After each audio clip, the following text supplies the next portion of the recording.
Good morning, everyone. I'm struggling with format here. I have so much content to create, but I don't, for one, I don't like that word, create. I'm not creating anything. You think a video is your creation. Sure. If I bring you a plate of tacos that I made, it is not my creation. At the most, it is my discovery, but it is my take on an already created thing. Rather, taco is not a creation, it was a discovery. We discovered a way to pick up meat with a tortilla. And that is not a creation. There is nothing new under the sun. Having said all of that, there are some discoveries I wish to reorganize and regurgitate. But a lot of it are things that need to be talked about loosely. So I keep doing this thing where I make a cup of coffee at 7 a.m., come sit on the corner of this bed and record a video, and I haven't been posting them. But I think we'll start posting them today. I think every day when I come into this cold room with a cup of hot coffee, I'll talk until it's gone. And hopefully I have something to talk about. I have a few things rattling around in this old can today. One of them is the importance of verbal affirmation. Another is strengthening the prefrontal cortex as an adult to overcome ADHD. But there was something else I decided upon. I can't quite place it now.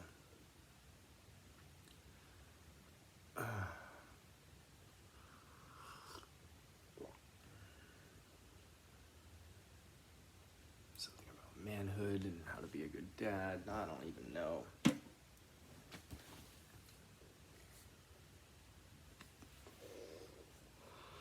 guess we'll start with what I already mentioned, huh? Yeah, ADHD doesn't exist, guys. I mean, ADHD does exist, but it's just a matter of fact that everyone who has ADHD can have their prefrontal cortex structured to the point that they have enough executive function to not apparently have ADHD anymore. Type 2 diabetes. Intermittent fasting to the point of autophagy almost erases the bad epigenetics that put type 2 diabetes in place. I'm sorry if the way that I talk is insufferable, but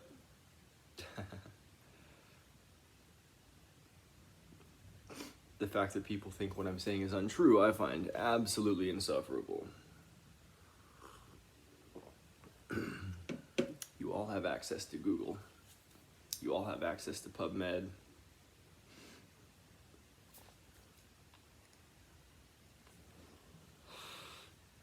If I were to smoke cigarettes with this coffee, I definitely need vitamin C.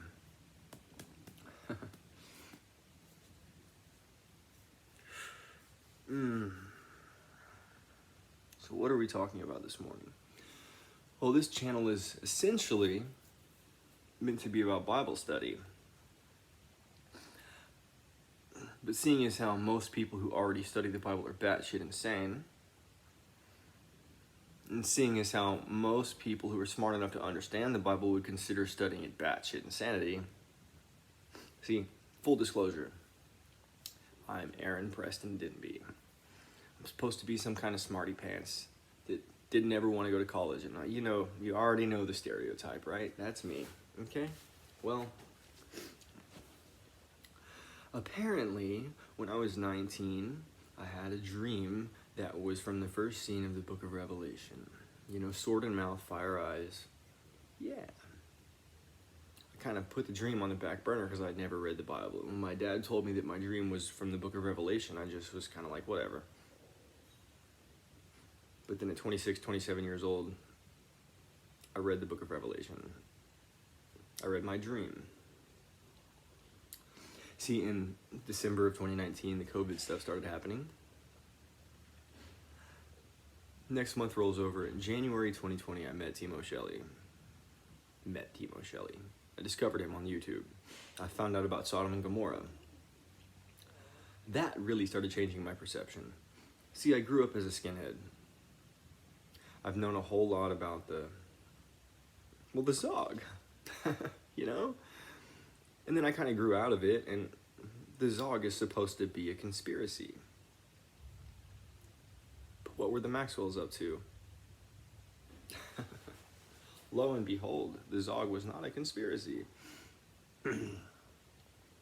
Wow. So, what do you do with that? Go back to being a neo-Nazi? No. You realize there's something else going on and you crack open a Bible.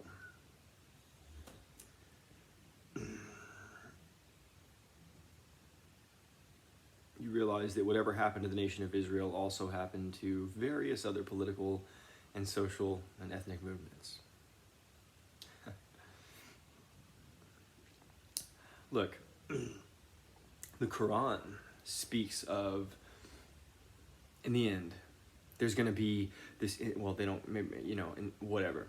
The Quran speaks about this messianic type figure that will rise up. And everybody in the world will love him, and he will convince the entire world to convert to Islam. And he'll do so with the help of his prophet, right? There's this messianic figure and his prophet buddy, and they go around converting the entire world to Islam. Everybody worships him. There's parades every day and stuff, world peace and all that, except for the Jews. There's these Jews still in Israel, and I don't know if the Quran refers to them specifically as Jews or Israelites, but there's a group of people in the Middle East that are surrounded by these two men's army, the world army, you know? And when they're about to go and destroy these last evil people huddled in this last city, the Antichrist, this evil jaw, comes down out of the sky and starts trying to fight him. And the whole world turns and tries to defeat that evil creature coming down from the sky. The Bible talks about an Antichrist that rises up and convinces the whole world to love him and gets them all to convert to his religion with the help of his prophet. And as they have convinced the entire world to turn Muslim, they are about to march upon Jerusalem and kill all of the 144,000 Jews that are there. And as they go to do that, Messiah comes down out of the clouds on a horse, followed by a bunch of angels to kill the army of Armageddon. Are they both fairy tales?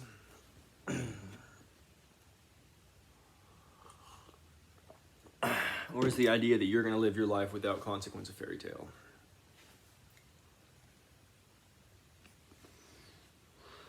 Because, I mean, that's just the linguistic subtext fairy tale stuff. Let's not start getting into physics now.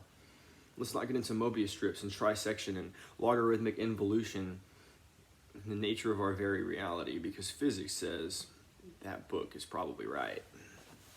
You can take my word for it if you want. Or you can come along this journey we're beginning and listen to the rest of the hundreds of videos I'm going to post. See, I've done this once before.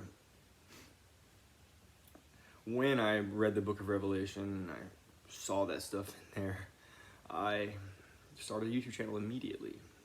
And I said, hey guys, some of y'all know me. What's up? It's Aaron, your old buddy, the neo-Nazi Satanist. Yeah, I'm a Christian now. So, that's where everything began.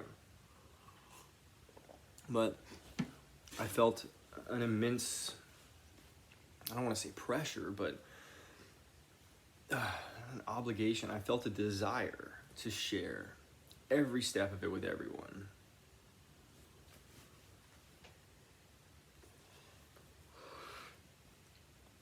The hardest part is not knowing whether you're batshit insane or not. I mean, how can I ever really know? That dream may have just been a coincidence. Alas. So, maybe you've watched my video about John chapter 6, verse 66. Whew. There's so much going on in that book. But I think before I get back to talking about Scripture, I'd like to spend several videos talking around Scripture, because I want to tell y'all a story. Maybe this is a little inappropriate because it involves other people. But there's a young lady that I recently spent some time with.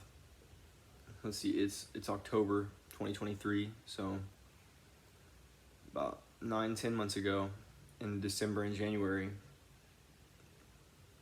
I was spending some time with a young lady that I've known since I was a kid. And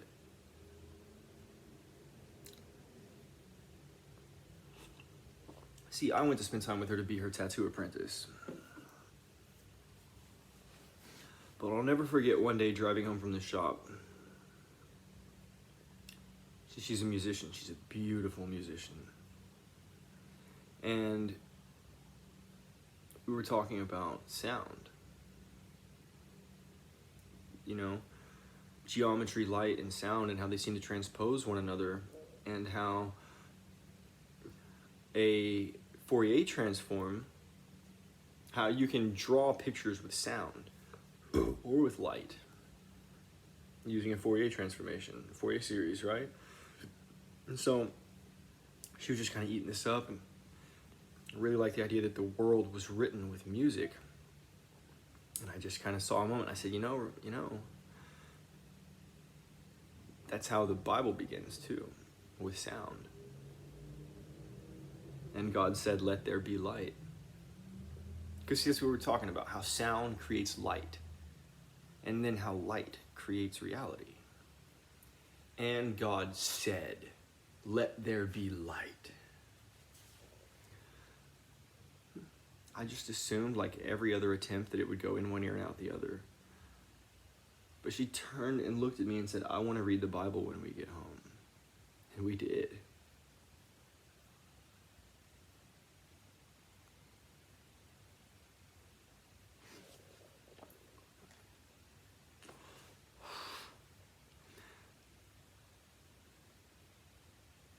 Tragedy always comes the day after, though. Tragedy always comes the day after.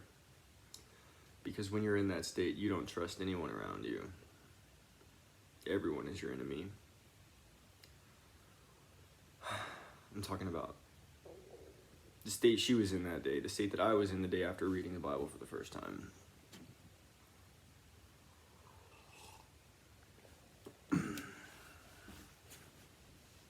There you go, guys. That's me. That's what this is all about. I just hope to get through to a few more people like that. If a few thousand of you laugh at me along the way, that's okay. Glory to the Father.